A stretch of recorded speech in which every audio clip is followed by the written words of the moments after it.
प्रभु जी तुम चंदन हम पानी। जय श्री कृष्ण, राधे राधे।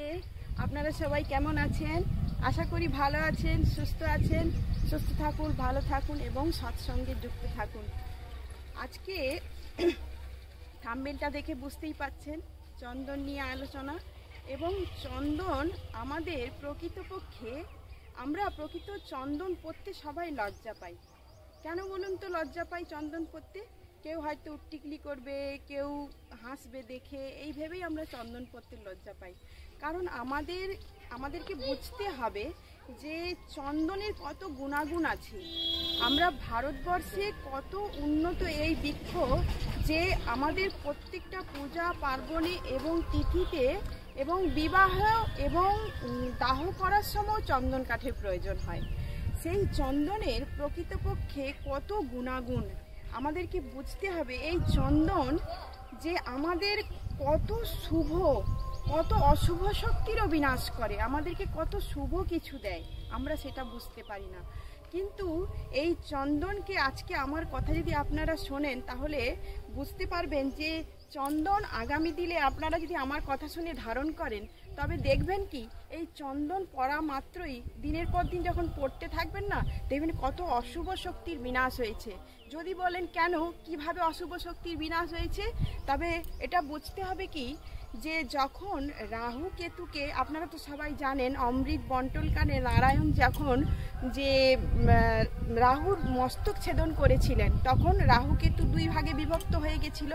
তো এই চন্দন কার সেবায় লাগে? নারায়ণের সেবায় লাগে, বিষ্ণুর সেবায় লাগে। তবে বিষ্ণুকে কোথাও না কোথাও গিয়ে, নারায়ণকে কোথাও না কোথাও গিয়ে রাহু ভয় পায়, কেতু ভয় পায়।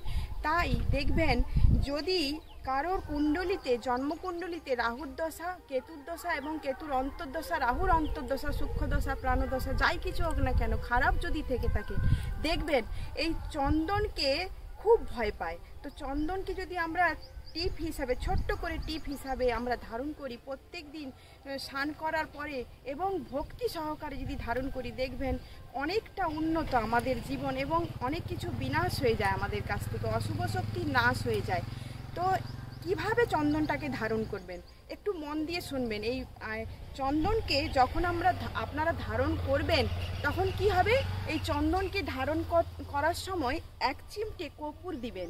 এই এক চিমটে কর্পূর দেওয়ার পরে সেটাকে ওই চন্দন পিঁড়িতে ঘষে এবং কি শ্বেত চন্দন দিয়ে আপনারা করবেন কি, শ্বেত চন্দন দিয়ে এক চিমটে কর্পূর দিয়ে আপনারা কি করবেন, সেটাকে ঘষে এবং কি প্রভুর চরণে প্রথমে দেবেন এবং সেটাকে নাসিকায় মাধ্যমে ঘ্রাণ গ্রহণ করবেন। এবং ঘ্রাণ গ্রহণ করার পরে কি করবেন যে ওইটাকে কি করবে, তিলকের অনুসারে আপনারা সেটাকে একটু টিপ বা তিলক হিসাবে সেটাকে একটু ব্যবহার করবেন। এবং ব্যবহার করলে কি হবে, আমাদের যে কুণ্ডলিতে রাহু কেতুর যা কিছু অশুভ শক্তি আছে সেটাকে বিনাশ করা যায় এবং সেটা আস্তে আস্তে কমতে থাকে। তখন আমরা কি করব যে এই চন্দনকে যদি আমরা ধারণ করি তখন আমাদের জীবনে কি হবে, সমস্ত কিছু অশুভ শক্তির বিনাশ হয়। তার এমনকি যে চন্দ্র যদি কারোর পীড়িত থাকে, এই চন্দনকে আস্তে আস্তে ধারণ করা মাত্রই আমাদের জীবনের অশান্ত দূর হয়ে যায়। তাহলে আমরা কি বুঝলাম এখান থেকে, চন্দন আমাদের জন্য কতটা শুভ, সেই শুভ আমাদের জন্য কত কি করতে পারে সেটাকে আমাকে বুঝতে হবে যে শুভ আমাদের জীবনে চন্দন কতটা শুভত্ব বয়ে আনে। তার জন্য আমরা বুঝবো কি যে চন্দনের ব্যবহার অবশ্যই আমাদের করা উচিত। আজকে আমার এই ভিডিওটি দেখার পরে আপনারা বুঝবেন যে চন্দন আমাদের জন্য কত উন্নত, কত শুভ শক্তি। তো আমার যদি ভিডিওটা ভালো লেগে থাকে অবশ্যই একটি লাইক করবেন এবং কমেন্ট, শেয়ার, সাবস্ক্রাইব অবশ্যই করবেন। যারা সাবস্ক্রাইব করেননি অবশ্যই সাবস্ক্রাইব করবেন। তো আমাকে আশীর্বাদ করবেন যাতে আগামী দিনে আরও ভালো ভালো ভিডিও দিতে পারি। জয় গুরু, জয় শ্রীকৃষ্ণ, রাধে রাধে।